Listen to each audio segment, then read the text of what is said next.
Добрый день, друзья! Сегодня мы с вами пересадим одну из моих котлей. Она так и не перешла в период покоя. Она до сих пор цветет.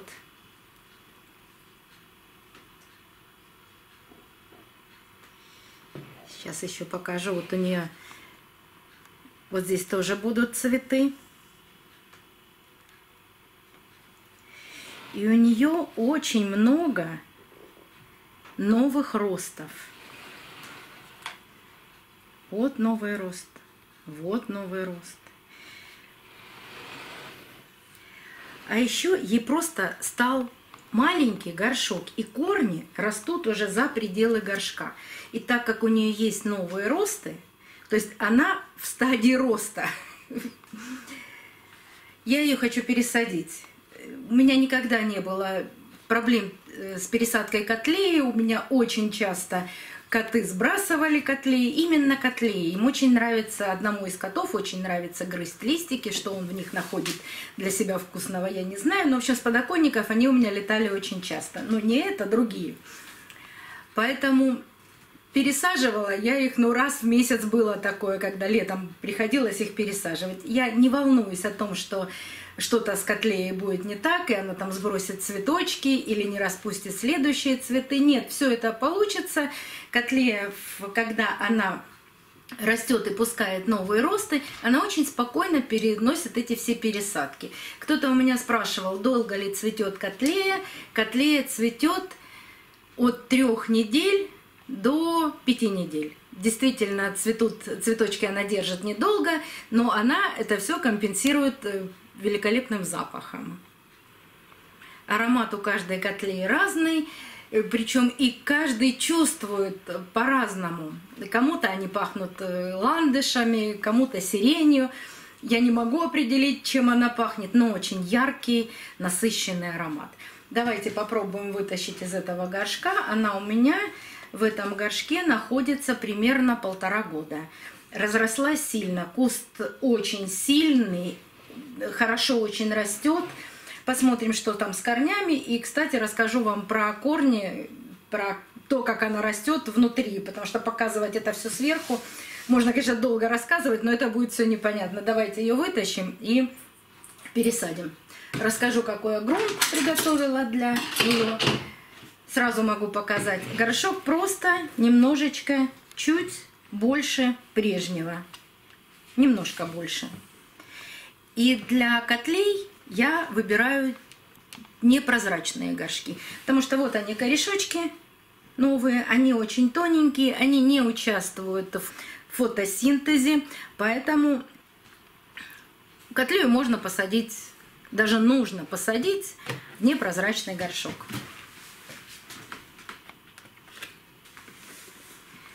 Она у меня и росла в двойном горшке.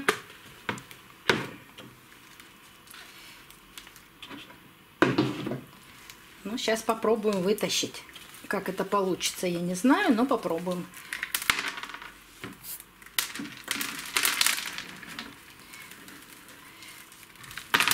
Поворачиваю все, что возможно, сверху, стараюсь высыпать просто. Она у меня посажена была, по-моему, просто в керамзит с добавлением перлита.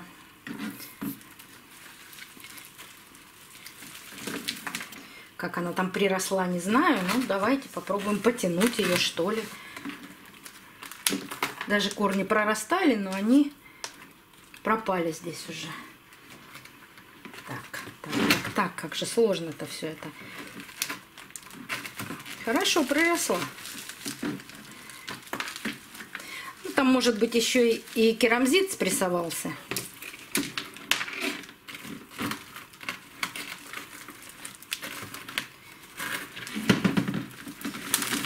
Вросла.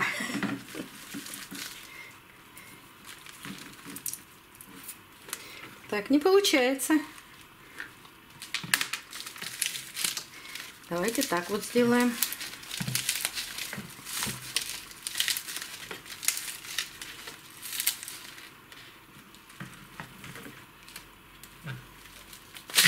О, получилось.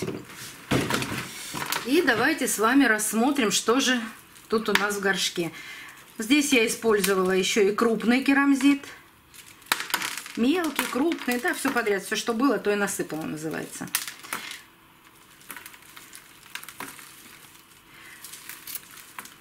Можно очень просто, не разбирая, поставить следующий горшок. Но я хочу убрать вот эти старые корни. И сейчас объясню почему. Давайте попробуем ее все-таки разобрать все.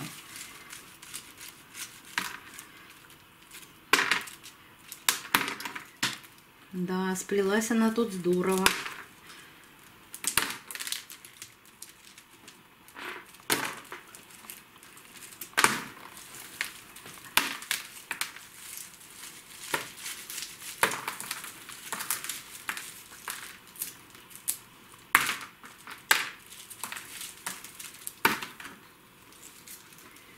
Честно говоря, может быть, и не стоит ее там до конца разбирать. Давайте сделаем вот так.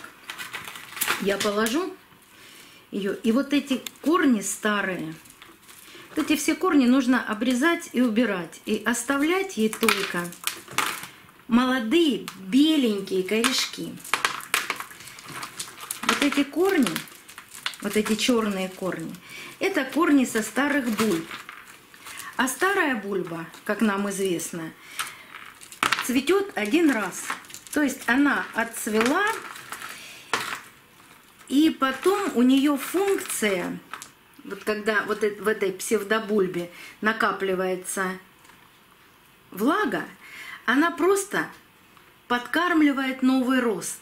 Если вдруг какой-то засушливый период, то вот из этой бульбы влага переходит в новую, и она растет. То есть она как материнское растение. Поэтому у старых бульб корни, вот они год-два, и они пропадают.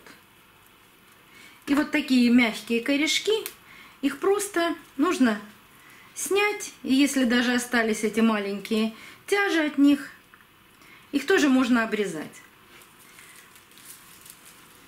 Сухие вот такие ломкие корни, это все можно убрать, это все не пригодится, потому что вот он новый рост, сейчас вам покажу, где вот у меня прям, вот новый рост, значит, как она растет. Вот один рост, второй и третий. Растет она длинненькой такой ризомой, вот раз, два, три, четыре. Это называется симподиальный рост орхидеи. И после того, как бульба отцвела, она выпускает новый рост. И опять она цветет. Вы видите, здесь тоже цвела. Она отцветает и дает новый рост. А в это время растит корешки. Вот она. Вот новые молоденькие корешки. И уже питает новый рост и себя. А эти все корешки вот у старой мамы, ну, они еще немножко поживут и точно так же отомрут. Ну, то есть заканчивает. И вот там, где уже старые-старые эти бульбы, этими корнями орхидеи уже не пользуются. И поэтому они просто отмирают.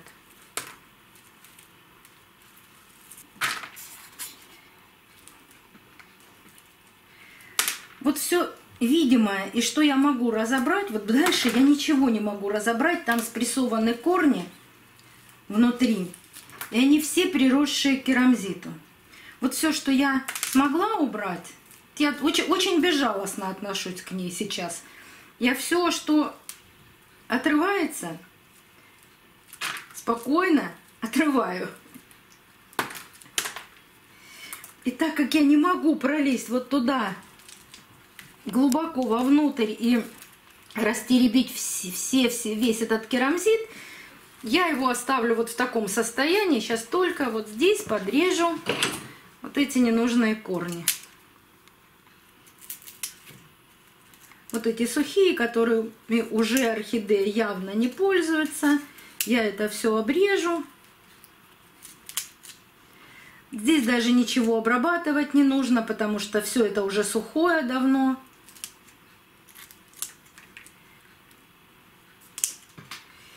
И вот в таком состоянии просто помещу ее горшок. Вот там есть черненькие корешки, тоже их обрезаю. Вот там в глубине, сейчас не знаю, видно вам или нет, вот они в глубине. Вот такие корни. Все состригаем, не нужны они уже.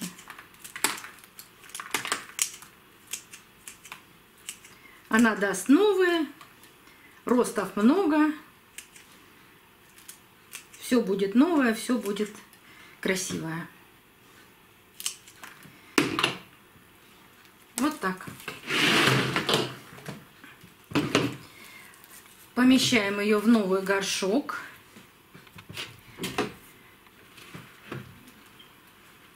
Посадить нужно так, сейчас вот так вам покажу, чтобы вся ризома, от которой она растет, она у меня растет в разные стороны, тут несколько, видимо, ризом,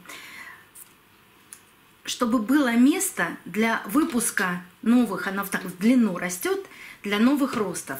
Но так как у меня она растет со всех сторон, дает новые росты, мне нужно посадить ее в серединку, чтобы именно было место это для этих новых ростов.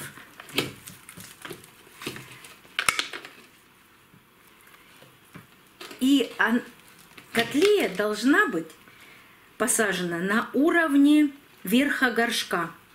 То есть вот эти новые росты, их ни в коем случае нельзя глубоко закапывать, закрывать. Это должно быть все вот на поверхности. Вот как она у меня сейчас есть, я немного насыплю грунта в горшок, потому что этот горшок повыше. Значит, какой я сделала грунт для котлеи? У меня она росла керамзит, перлит. Я даже перлит не буду этот промывать сейчас. Пусть так все и останется. А сейчас я и сделала керамзит, пеностекло с небольшим добавлением угля. Для таких растений, для котлей, анцидиумов, камбрий, мельтоний, для них нужен более влагоемкий грунт. Но так как я сажаю все в неорганический грунт, пеностекло очень хорошо набирает в себя влагу и очень долго держит и отдает растению. Поэтому это будет более влагоемкий грунт. А уголь набирает еще больше влаги и очень долго держит в себе эту влагу, отдавая ее растению. Поэтому вот такой у нас получился грунт. Немного засыпаю вниз.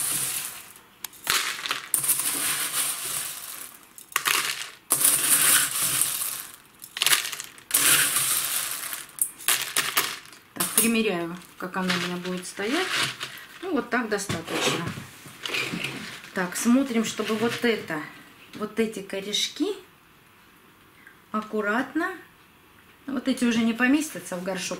Но зато, когда начнет пускать новые корешки, там будет место, куда им пройти. Обычно они очень любят вниз расти корешки. Но бывают и какие-то такие воздушные у них.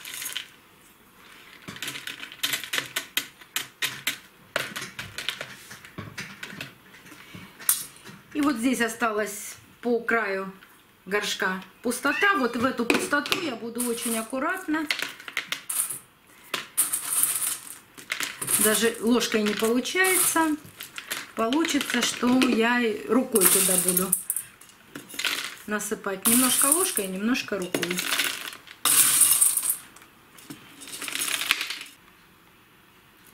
Но практически у нас с вами получилась не пересадка, а перевалка. Горшок немножко маловат. Можно было бы на сантиметр-два больше сделать. Горшочек было бы лучше. Но, к сожалению, в продаже я не нашла сейчас таких горшков. Наверное, к весне будут продавать что-то и побольше, и поинтереснее. Поищу, но на год-полтора этого горшка котлей хватит. Ну, видели, что там корни сплелись уже по форме горшка, их очень много. Пусть порастет немножко в этом горшке, может быть, осенью или летом пересадим ее еще раз, когда куплю больший горшок.